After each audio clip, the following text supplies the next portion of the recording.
Thanks, Kalani. Big 12 open for business. Thank you, ESPN. We love the Cougars. Welcome on in. Cougar Tracks podcast powered by KSLSports.com. I am your BYU insider, Mitch Harper. Happy as always to have you on board of the podcast wherever and however you may be listening to the show. Game week has finally arrived. BYU football in 2024 will be played this weekend as the Cougars take on the Southern Illinois Salukis, the 11th ranked Salukis from the FCS ranks. Cougars and the Salukis coming up on Saturday night, 6 p.m. kick on ESPN Plus, Big 12 Now, and KSL News Radio. The radio coverage will begin at noon. I'll get you started with Matt Baiamonte on Cougar Sports Saturday, and we'll get you ready for the season opener for BYU football. You can follow me on X at Mitch_Harper, Instagram as well, and follow KSL Sports at KSL Sports on all the socials.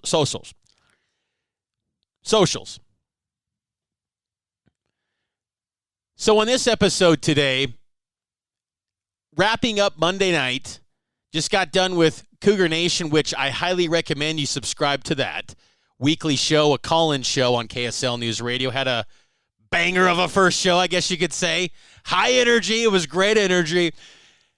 But now settling in for a Cougar Tracks episode to unpack everything from Monday and the week that got things started with game week. I wanted to unpack my thoughts, long-form thoughts, on the depth chart. The first depth chart of the season is always a big story. BYU unveiled their depth chart in a back channel, secret Instagram broadcast channel. It's like, come on. I know you guys want to get all this Skull Spark stuff and engagement and this and that, but really? It's once it's out, you know? Anyway, but I wanted to share my long-form thoughts on this depth chart and, of course, the quarterback position, and that's where we'll start things off. Jake Retzlaff or Gerry Bohanon. That's what it's listed as. Noteworthy that Jake, of course, is listed on the top line, and then Gerry Bohanon. It's been trending for the past couple weeks for Jake Retzlaff to be the guy. And we've seen it with our own eyes in practice.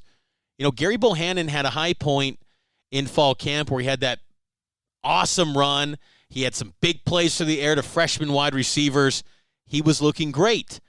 Credit to Jake Retzlaff. He responded, and he's been bouncing back to the point where he looks like he's trending towards being the starting quarterback for BYU this Saturday against the Salukis. The thing that makes me, it's kind of puzzling about all this, if it was always going to be Jake, why not just have him in January be named the guy? Why have Bohanon? Now, Bohanon, you need a second guy. You need another option because I do believe they're going to need both. How they're going to use both, I don't know, if they will at all. I personally would like to see one guy get a chance to just operate for the game, and then if he struggles, move on from him and go on to the next guy for that particular game. Jake Retzlaff, I will say this, Cougar Nation. He has gotten better throwing the football in camp. He's still got that sidearm delivery, which is a little bit unique. It's different. But he has better command of this offense than what he did last year. It's apparent. You see the way that they're getting plays in. You have to understand, last season, it was a journey to get one play off for that team on offense last season. It was a journey. It was sometimes you just didn't expect that to happen. That's why you saw so many puzzling timeout calls by Kalani, in large part because the defense, or special teams in some cases, was not able to get play calls in. And there's been a good pace, there's been a good rhythm to the offense from both Retzlaff and Bohanon. I do believe when Kalani and Roderick, when they say that they believe they can win with both guys, because there have been moments during fall camp where I've felt like this looks like a quarterback that can win some ball games for BYU. Can they put up monster numbers and put together one of the best offenses in the Big 12? No, I don't think that's the ceiling with this group, with these quarterbacks. But can they be serviceable? Can they be good enough to go bowling? Yes. And I hate saying that because, again, I feel like the bar needs to be higher than just simply 6 wins. But at a minimum, that needs to be the threshold for BYU in 2024. I'm okay with BYU not naming a starting quarterback. It's not surprising. I felt like last Monday was the opportunity to do it, but once they did not name that quarterback last Monday to close out fall camp, you knew it wasn't going to be named until game day, at least on BYU's end. So, Retzlaff, Bohanon, the debate continues. Personally, I wouldn't mind going Bohanon with the first crack. But again, I feel like Retzlaff and the buzz, the intel, all the buzz you're hearing is on Retzlaff. And that's okay. And I think, you know what? I'm curious to see what Jake's got in the follow-up act.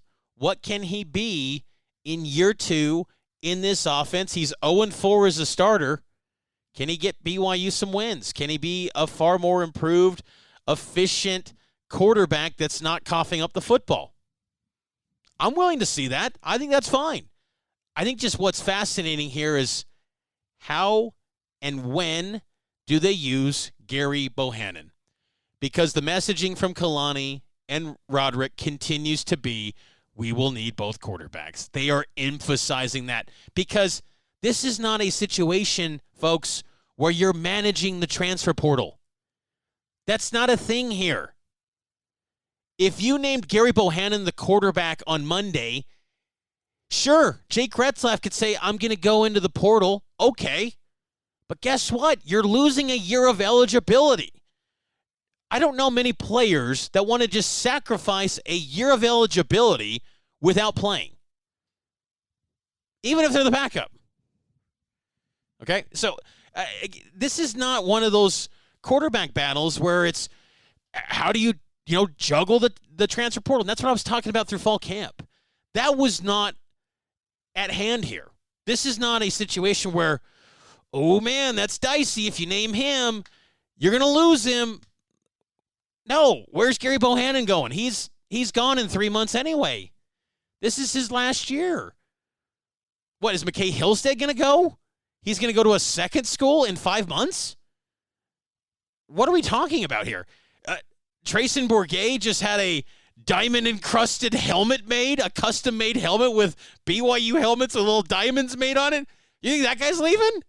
What are we talking about here? This is not juggling the transfer portal. This is a case of no one has clearly just said, I'm the dude. Because honestly, I do believe Kalani and A-Rod would have loved to have just said, this is our guy. Hey, it's Gerry Bohanon. This is our guy. Hey, it's Jake Retzlaff. This is our guy. But no one just clearly emerged. And to give the ultimate clarity, it's going to have to come in games. And that's the messaging that A-Rod has given throughout the offseason. You got to go prove it and do it in games. There is nothing that can be said about these guys, the debate, the camps.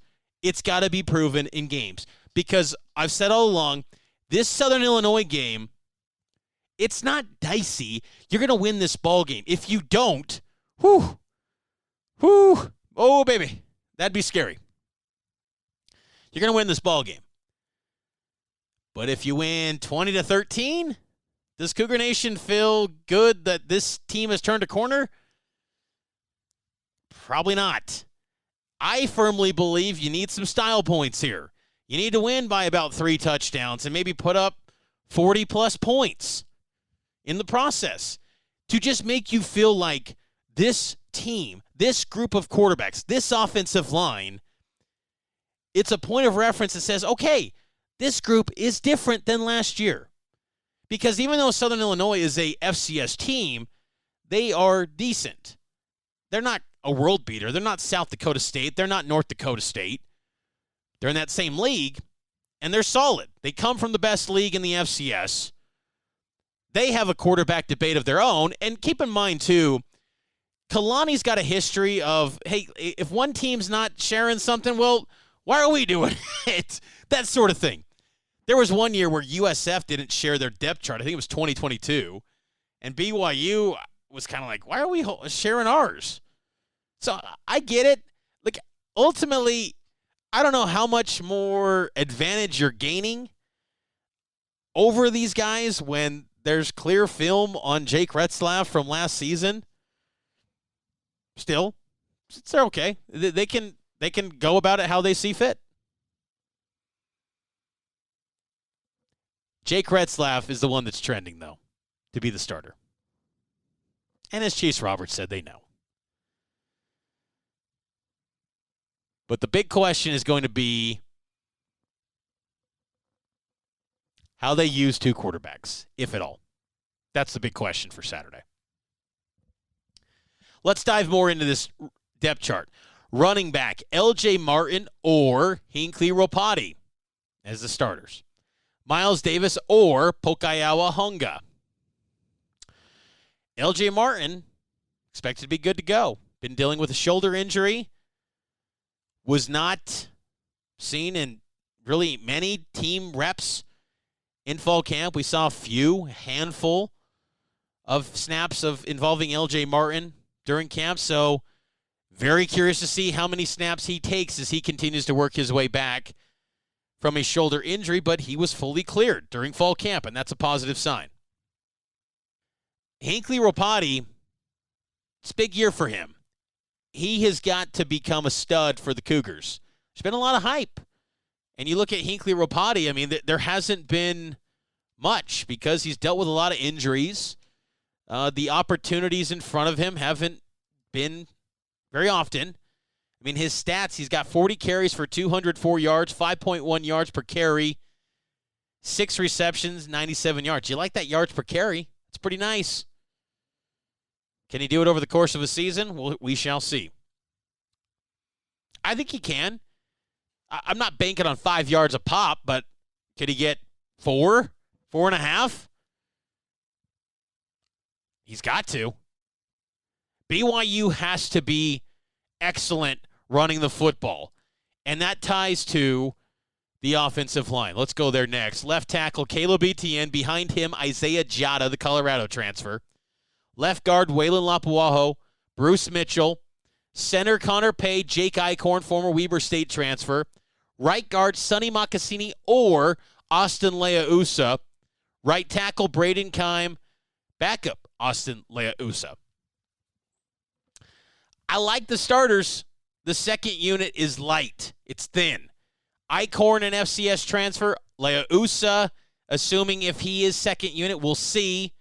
Mocassini got a ton of first-team reps in spring and in fall camp, but Leausa was closing fast. We'll see what happens there at right guard, but he's a former FCS transfer. Jada comes in from Colorado. The big piece there is going to be at Caleb Etienne, left tackle.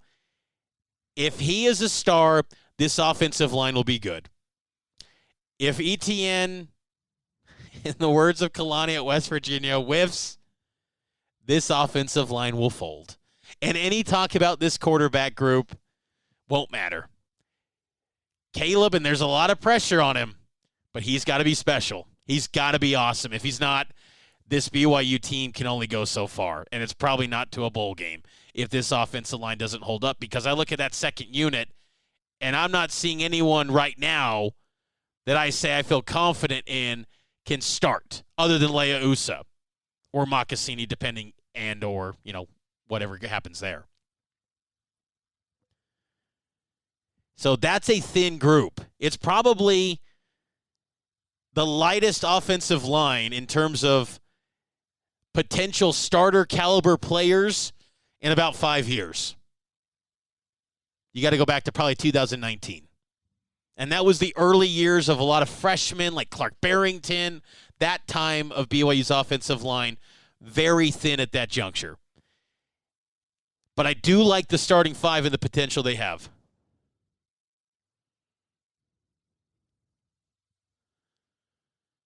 Wide receiver position, Chase Roberts or JoJo Phillips, then Cody Hagan. Second wide receiver spot, Darius Lassiter or Keelan Marion, Tay Nakua. Wide receiver 3, Cody Epps, Parker Kingston. No surprises there. And keep in mind, the wide receiver unit, for the last couple of years, they've just, doesn't matter who it is, they always put an or. Last year, in the month of November, when JoJo Phillips started to emerge as an option, they were, redshirting him, of course. Even then, they put Chase Roberts or JoJo Phillips. So when I saw that, I was not floored by that. It was, once again, a note. The one thing I will say, though, when you've got stars, can you just lean into them? Can you just say, this is our dude? Chase Roberts was the leading receiver. Why does he have to be paired up with a redshirt freshman as an or situation on a depth chart, making it on the surface, if you don't know all the intricacies and the nuances of BYU football, you just think on the surface, oh, this freshman is pushing the fourth-year junior, for his job. No, Chase Roberts is the number one wide receiver, but why not just make it clear as day that that's the case? I don't know. I don't know why that has to be a thing where it's split. Just say Chase Roberts, number 1, JoJo Phillips, 2, Cody Hagan, 3, but guess what? There are many packages where all of these guys can play. And Kalani kind of alluded to that, but I just, look, the media, you can say us against the world, all that stuff, but the media plays a role in the machine and getting interest. There has been little to no interest about BYU on the outside of the program because really there's no star power. Who are the stars that are being marketed as stars at BYU? The only one really is Tyler Batty, preseason all-first team Big 12. But even then, and I know he's being designated as a starter. We'll get to the defensive side here shortly. But just say, this is our number 1 guy. I don't understand the need for an or. At right guard, just say, it's this guy. It's Leausa. It's Mocassini. And guess what? If he gives up a sack, he's getting pulled. I mean, what's the fear here? I don't know. I do not know. Tight end position. You want to talk about ors. Keanu Hill, he's the clear-cut starter. That's good. Second string, Mata'ava Ta'ase, or Ethan Erickson, or Reiner Swanson. Tight end was a position that I felt kind of regressed in fall camp. Keanu Hill, he's going to be the number 1 guy. I have questions about what he can do as far as a blocking tight end. We'll see how that materializes this season. Ta'ase, we kind of know what he is. He's a blocker. Ethan Erickson, we'll see. Reiner Swanson, true freshman, I think he's a stud. He was a star in spring ball, but not many targets during fall camp. So that's your tight end unit. Defensive side of the ball. D-end, Tyler Batty, he's the stud. He's the number 1 guy. Number 2, Bodie Schoonover. 3, Viliami Pohua. Going back to the tight end position, though, real quick. Tight end spot, it was noteworthy. Jackson Bowers, not in the top 4. Redshirt freshman, not in the mix. Anthony Olson, redshirt sophomore, not in the mix. Aaron Roderick has said that they might travel 8 guys. But I kind of get the feeling after Keanu Hill, there's not much clarity as to what they have after him. Ta'ase, Erickson, Swanson, they were kind of the 3 guys, top guys in fall after Keanu. They got the most snaps. Ray Powell a little bit. He got a little bit banged up in one of the practices, but nothing intense. That tight end spot's very interesting to me. It's a question, and it's going to have more eyeballs to me on this season because they did make a coaching change, and I want to see how BYU utilizes that talent at the tight end position, who emerges as a star, going back to that commentary at that tight end unit. back to the defensive side. Batty, Schoonover, Bua. Batty's going to be the number one guy. Schoonover, he is a guy that is trending up. Redshirt sophomore, third year. I talked about him, I think it was in week 2, maybe week 1 of fall camp. Completely changed his body. He's 6'3", 265. You want to point to guys that transformed in the strength and conditioning locker room or weight room, Schoonover. He's one of those guys. And Viliami Pauha, underrated guy. I noted this in week 2, I believe, of fall camp. He was getting some snaps with the first team. So again, the little snippets you can get in camp, when you see a snap given at the first team line, you're like, they see ability. They see potential in him. And I like the body, 6'3", 260 as a freshman coming back from a mission. Very intriguing prospect, Viliami Pauha. Nose tackle, John Nelson, Josh Singh, David Latu. I talked about this on Saturday, on Cougar Sports Saturday. A name to watch that's no one is going to discuss, but he just keeps working, is Joshua Singh. John Nelson's the top guy, 6'4", 290. He's gotten bigger, too. And I think Nelson's going to have a big year for BYU. I really do. I think people are sleeping on him quite a bit. Well, that first guy off the bench, though, Josh Singh, is interesting. Because you think about it, he joined the BYU program as a walk-on in 2021 from Orem High School. And keep in mind, that was at a time when BYU is starting to plant the seeds to prepare for the transition to the Big 12. He has survived that transition. They're in year 2 in the Big 12. He's a redshirt junior, and he just kind of keeps hanging around. And I just can't shake off the thought that, like, he doesn't have the measurables. He doesn't have everything you look for in an NFL nose. But, man, he might just be a good college football player. And he might just be a guy that is going to compete and work his tail off and just give you relentless effort every snap he gets.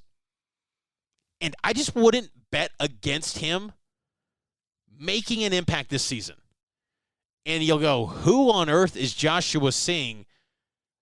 But I expect he's going to play. And watching him in fall camp, he was getting a lot of run in the second team. And it didn't shock me that David Latu was listed at third string. David Latu just hasn't flashed enough. We've heard great things about him when he signed out of Snow College as a JUCO All-American, but we're just not seeing enough. We're not seeing enough to say he's an impact guy right away. That's one of the reasons BYU switched Blake Mangelson over from the edge to the interior. You go to the tackle spot, Mangelson's the starter at tackle. 6'5", 275 senior. Behind him, Luke Tuamalatai, 6'2", 315, and then John Tamoipeu, 6'2", 285. After Nilsson and Mangelson, big questions there, though. The interior of the defensive line did not get shored up in fall camp. That is going to be an area of great concern to me. John Nilsson has to stay healthy. Mangelson has to stay healthy. They have to. That is a critical position. Those are two of the most important guys to keep healthy this season. I really believe that. Logan Latui or Zabania at outside edge. Third string, Ephraim Asiata. There we go. Logan Latui continues to rise. Kelly Papinga has just spoke glowingly about the trust they have in Latui, and it doesn't shock me. I mean, this was something we were talking about on like the KSL Sports Zone on interviews in June. I was saying Logan Latui probably can be in contention to beat out Zay Banya. Banya has all the measurables to be just an absolute stud, a star D end. But you got to produce. You got to produce. You've got to get some pressures. You got about, off the top of my head, I think one that I remember vividly in fall camp. I'd have to look at my notes, but there wasn't enough where Latui had more impact plays or more pressures. You've got to generate production. It is now or never. You've got to perform. BYU has got to establish a pass rush. There's no excuses anymore. It's been far too long. They have got to be able to get to the quarterback. And Logan Latui might be that guy. Ephraim Asiata, it's going to be interesting to watch how they utilize him. Does he become kind of a specialist, third down guy, design a certain spot where he can have success? Asiata, I can't picture him being an every down guy yet. And still kind of lean, 6'3", 210. I mean, he is light. But his first step, his athleticism, just gets you excited about the potential he has. Sam Linebacker, Isaiah Glasker, Che Bryant Strother, or Isaiah Moa. But Glasker is your starter. No surprise. And again, you can see it in the media observations and then the buzz you're hearing about Glasker. Glasker, this coaching staff loves Glasker. They love him. Justin Ennis said he's got the potential to be the best athlete he's ever coached. Glasker is a freak, and he was banged up last season. He's going to be really good for BYU. If he can stay healthy, he's going to have a monster season. Che Bryant Strother's ready to have an impact too. Still a case of learning the playbook a bit.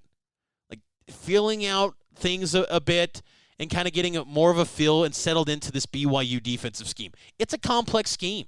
It's not easy. I do like seeing Isaiah Moa, though, knocking on the door.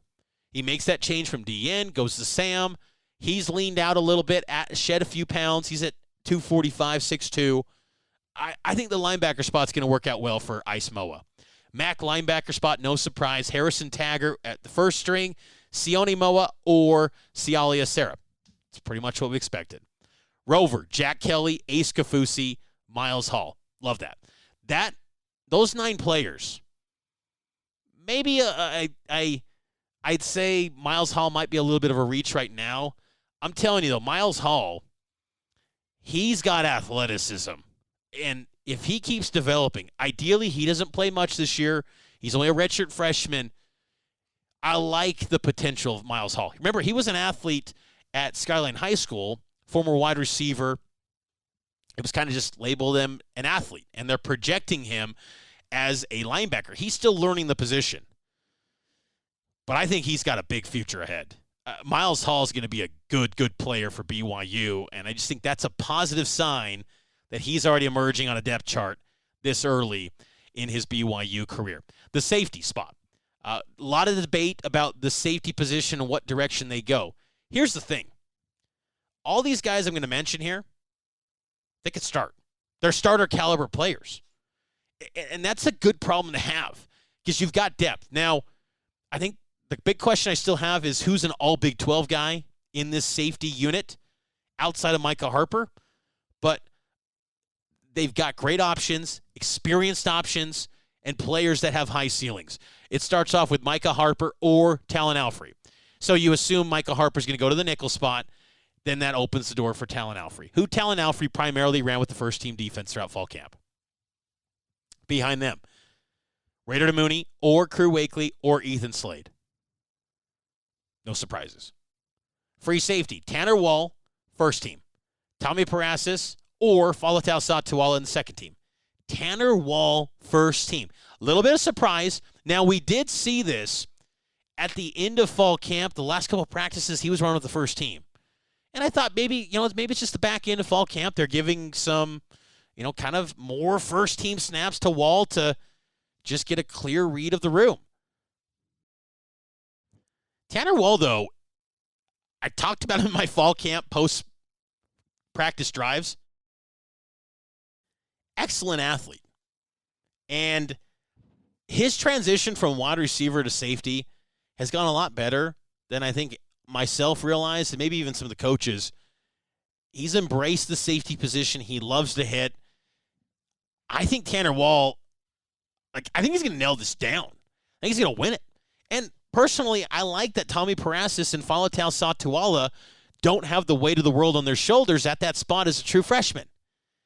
Tanner Wall's been around now for about 4 years. So he is well-versed in BYU football and this program, and he's been around every step of the way since Jay Hill took over the defense. So I think that's kind of a best-case scenario. And it still creates a path for Parasis and Satuala to step in if Tanner Wall isn't performing. I think that's kind of the best-case scenario for everyone involved. It gives a chance to a program guy, Tanner Wall, one of the smartest guys in the program.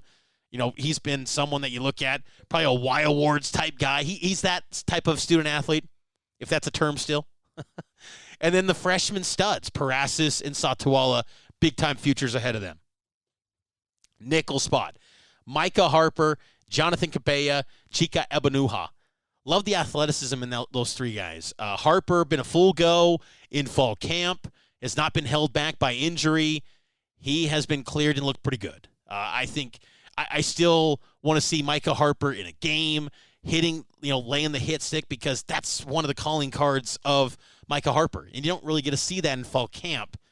I want to see that piece to his game because it's been a long time since we've seen that. Jonathan Cabella, really intriguing prospect, 5'10", 173, a true freshman, tons of speed, athleticism galore. Coming into the season, there was a feeling that maybe he could be in the return game. But Cabella, he's, Micah Harper has an injury history. Let's call it what it is. Cabella's next in line to take over the Heckard role, potentially. Now, if there was a situation where Harper did get banged up, you probably go Jacob Robinson over to the nickel spot and then kind of reshuffle the deck there. But if they stay healthy, that's a nice trio. And then you've got Chika, who's just like a freaky athlete. I mean, the vertical jump on that guy, he can jump out of the building. He's one of the highest jumpers, and he's got one of the best TikTok channels too. He'll be TikToking about Minecraft and things like that. Chika's got a big personality. Cornerback position, Jacob Robinson, Evan Johnson, Jaden Dunlap. On the other side, Mark Collins, Maury Bamba, Trey Alexander III. No surprise. My top four guys 2 weeks into fall camp were Robinson, Mark Collins, Bamba, Evan Johnson, and then Trey Alexander was that fifth guy. I had Trey Alexander as the fourth, and then Evan Johnson's the fifth, but pretty good group. I like the options they have. I think the big question there is just outside of Robinson, Johnson hasn't done it, Dunlap hasn't done it, Mark Collins hasn't done it at BYU, Maury Bamba hasn't done it, and Trey Alexander hasn't done it.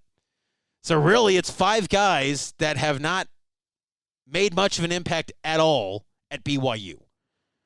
And that's, again, why, despite coming back from an ACL, Mark Collins should get that nod. And Jay Hill said in his Coordinator's Corner interview, he's getting back to his old self. So positive sign there, Mark Collins to be probably that starter I would expect at that cornerback position. And then the specialist, punter Sam Vanderhaar, Landon Rico, kickoffs Will Farron, Matthias Dunn, place kicking Will Farron, Matthias Dunn, holders Sam Vanderhaar, Landon Rico, long snapper Dalton Riggs, Cannon Skidmore, and then the returners Parker Kingston, Keelan Marion, or Chase Roberts. That's your week one depth chart for BYU. Not many surprises, to be honest with you. Pretty close to what I was expecting on many fronts. I think maybe the biggest surprise was probably Tanner Wall. But outside of that, I'm not overly surprised by anything on that depth chart. And again, we see stuff in fall camp. Like, even though the window sizes are sometimes small, and I would love to see the full practices, don't get me wrong, it's a shame the paranoia that happens in these college football programs. But if you know how to watch a college football practice, you can see how things are shaking out, and you can notice the trends. I've watched this enough in my time watching BYU football over the last 30 years. I know what I'm looking for, and you can this personnel groupings played out. And also going back to the quarterback spot, it played out in a manner that was or the whole time too, because both guys were truly splitting the first and second team reps. So this is not shocking that we've got to this point where you're going into game day and BYU is split on what direction they're going. Again, leaning towards Jake Retzlaff. It's trending that direction, but it's just a matter of do both guys ultimately get the nod? We'll find out Saturday evening, 6 o'clock kick, BYU and Southern Illinois. We'll get the extended pregame coverage started at high noon on KSL News Radio, myself and Matt Baiamonte. Also, coming up on Thursday, stop by the JCWs in Harriman. Myself and Matt Baiamonte, we will be hosting a season preview show, BYU football special and college football special at JCW's in Harriman. So swing on by. It'll be on KSL News Radio, but come get some food at JCW's in Harriman as we'll talk some Cougar football on Thursday night to get you ready for the BYU football season. So I'll talk to you next time here on the Cougar Tracks podcast. Make sure to subscribe to the show. Leave a 5-star rating and a review. It helps out the show a ton, and I'll talk to you again next time here on the Cougar Tracks podcast, and it's powered by KSLSports.com.